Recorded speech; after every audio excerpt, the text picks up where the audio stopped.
Hello, welcome to another Theory Thursday. Today we're going over a big concept, inversions. Chord inversions, what are they? First of all, how do you see them? How do you spell them out? How do you use them? And how do they look on guitar? Can they be useful on guitar even? Do we even need them? That's what we're going over today. So I got my Timex Weekender on, black band. I got my black tie on today. That's what we're going with. So if you've been enjoying these, as always, please like and subscribe if you want to stay in the loop. And of course, my book's out. You all know that. Beginner Guitar for the Aspiring Musician. Out everywhere. Links are down in the description for all that good stuff. Same with the tie and the watch, as always. So anyway, without further ado, inversions. Let's go.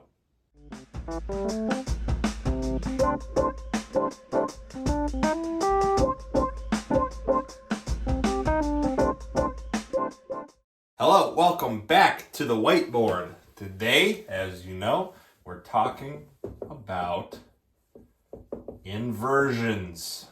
What are they and how can you use them on guitar? Might make things a little bit easier depending on what you're playing. Okay, first of all, what is an inversion? First of all, let's spell out a simple triad. Let's do E flat. E flat, G, B flat. Okay? Those notes, when grouped together, make an E flat triad.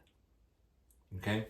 Now, when we play it on piano, when we play it on guitar, and we talk about it in music theory, we're always talking about 1, 3, 5, right? When you spell out an E flat major scale, this is the first scale degree, right? Then there's an F, then there's a G. It's the third scale degree, right?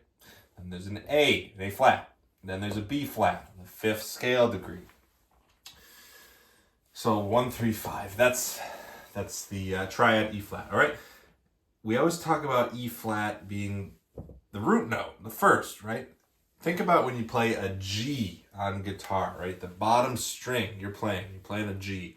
Or when you're playing an E chord, right? You have that low E string open when you're playing. The bottom note is almost always the root note of whatever chord you're playing. Now, what would happen if we said, maybe let's jumble some things around, right? What happens if we take this, move it over, E flat. Okay, it's the same notes, just in a different order. Okay, this is what we would call first inversion. Okay, I'm going to draw out a staff here. So let's spell out an E flat chord, right? There's a flat, that's an E flat. E flat, G, B flat. Now, what did we do? We brought the first note, the E flat, right?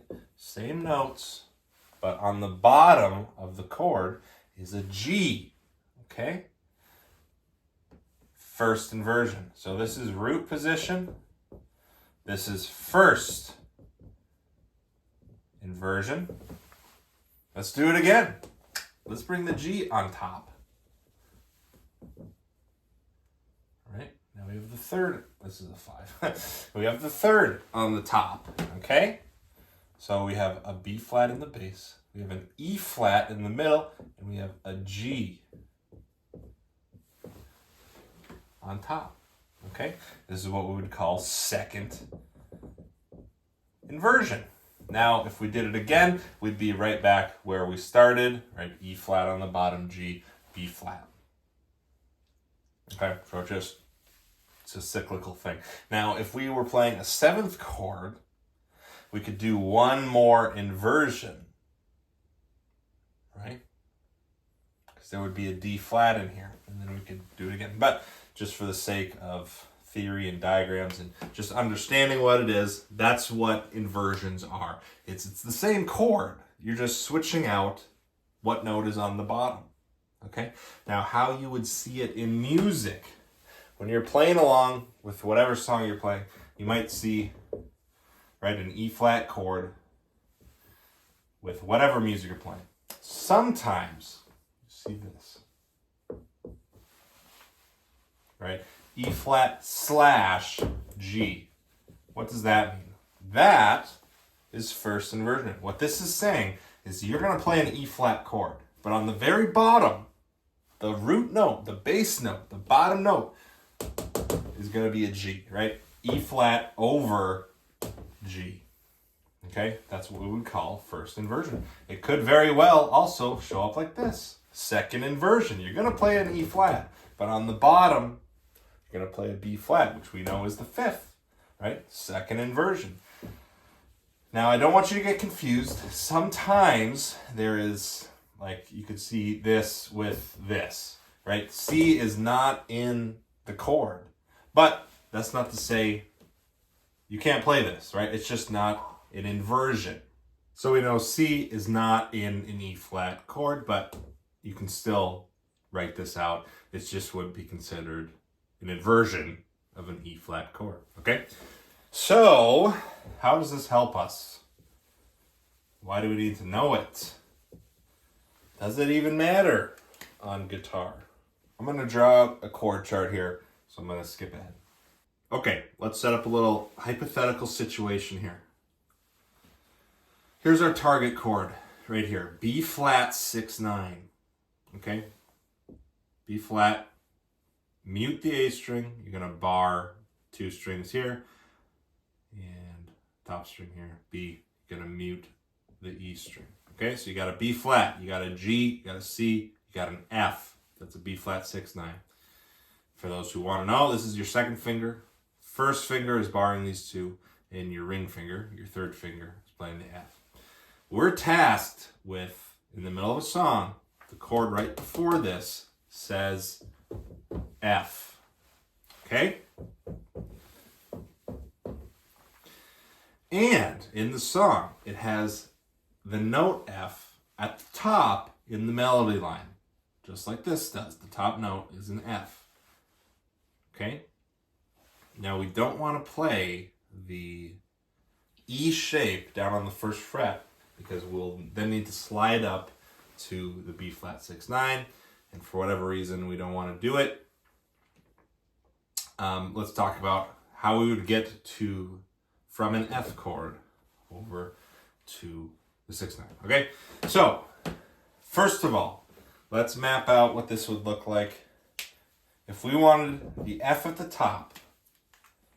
How do we do it without inversions? Well, easiest way would be to use the C shape, okay? So what does that mean? It means you're going to bar across the 5th fret. Your pinky is going to play this F here. Your ring finger is going to be this A. Your first finger bar is picking up this C, and then your second finger is going to pick up that F. That F is the same as that one, right? This is the 6th fret. This is the 5th fret. We're one up. Okay? We have an F. We have an A. We have a C. We have an F. And then you would just not play the outside strings. Easy enough. Okay? Problem is, if you go from here, you'll have to pick up your whole hand, because this finger needs to go up here. This finger needs to go down there. Okay? Not the worst thing in the world, but there is an easier way to do this. Let's say we could do this. Another way to look at it. Let's play an inversion. So what do we have here? This is the 3rd fret. This is the 5th fret. We play here. I'm going to skip this string. I'm going to play here. I'm going to play here. Play here. Okay? Second finger, first finger, ring finger, and pinky. Okay, so what do we have here? A is on the bottom. Okay, we're not playing this string. You have an F here with your first finger. You have a C here with your ring finger. And you have another F right here with your pinky. So what needs to change here so that we can get to here? This finger doesn't have to move anything except for up 1 fret. Right? 3, 4, 5. We're on the 5th fret here. We're going to shift the whole thing up. Right? Then we hit that. First finger's already down here. Just slide it up and you can form that bar. And this finger just needs to hop a string over and move up. Okay? This will make more sense when I play it for you at the end. But here's the recap. Inversions. Important to know, especially if you're in the classical realm, reading music, and how to recognize them. So when you see, 2 stacked and then a skip, it's probably a first inversion, or the 2 stacked and then down below, it's probably a second inversion. But on guitar specifically, there are situations where it's just easier, especially if you're voice leading with your bass note, right? A to B flat. F stays the same at the very top. Okay?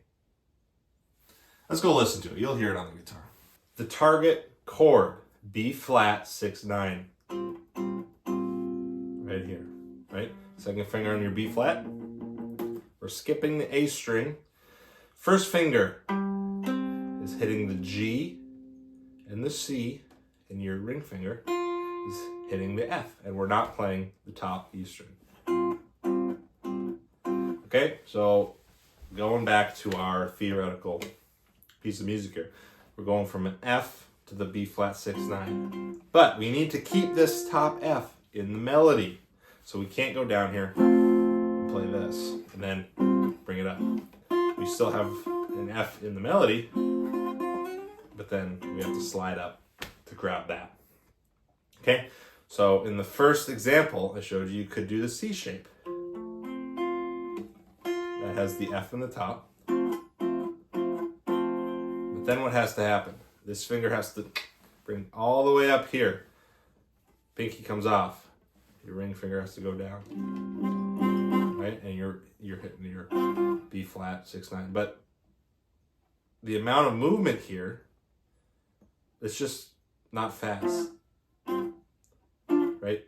You gotta think about it. All right, so let's look at the other chord, the inversion. F over A. Right? F with an A in the bass. First inversion. Okay, this is the shape. Okay, watch how smooth this is. It's just the slide. Right? Your second finger just has to slide up 1. First finger, also sliding.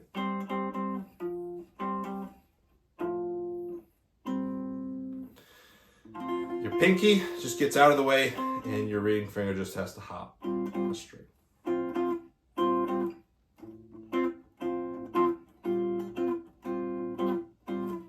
Okay? And I like to talk about the voice leading. It's just going from this is okay.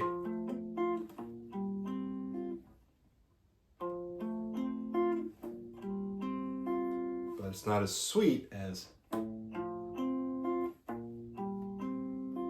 that half step motion.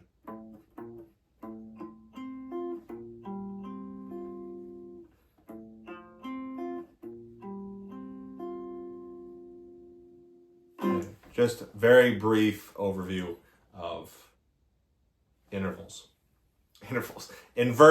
Very brief overview of inversions. So hopefully you learned something, and I know it's easier explained when you're actually practicing it. On the whiteboard is one thing, but actually being able to hear it and see it is another. So hopefully you learned something, and any comments or questions, obviously, as always, put them down in the comments. I love reading them, and I'll try to answer whatever I can. So anyway, hopefully you enjoyed, and we'll see you at the next one. Thanks. Bye.